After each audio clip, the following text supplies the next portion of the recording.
এখন বাজে কয়টা? 11:30 প্রায়। ওই এখন পর্যন্ত ঘুমে আছে। আবার আমি আড়াল থেকে দেখতেছি চুপি, চুপি কম্বলের মধ্যে শুয়ে থেকে ফোন দেখতেছে।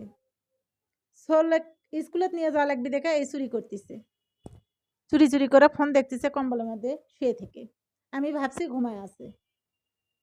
তাহলে ছেলে মানুষ যদি এইরকম জগ আলসা হয়, তার দিন কেমনে যাবে? আমি তো আজকে ছোলকে স্কুল নিয়ে যাব না। তোমাকে নিয়ে যাওয়া লাগবে। আমি বলতেছি তাড়াতাড়ি ওঠো।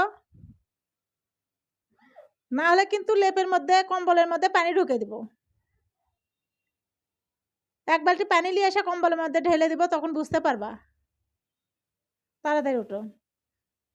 তুমি শুয়ে থেকে চুপি, চুপি কম্বলের মধ্যে ফোন দেখতেছো। আমি বুঝতে পারছি। আমি যখনই ঘরেতে আসতেছি তখনই ঘুমের ভান করতেছো।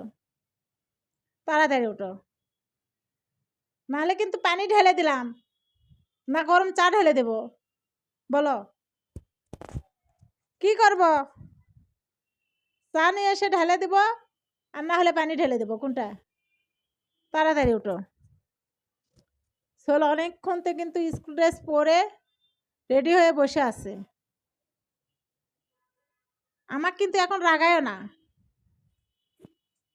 পানি নিয়ে আসো তো দেখি পানি ঢেলে দেবো। ওঠো পানি ঢেলে দেবো।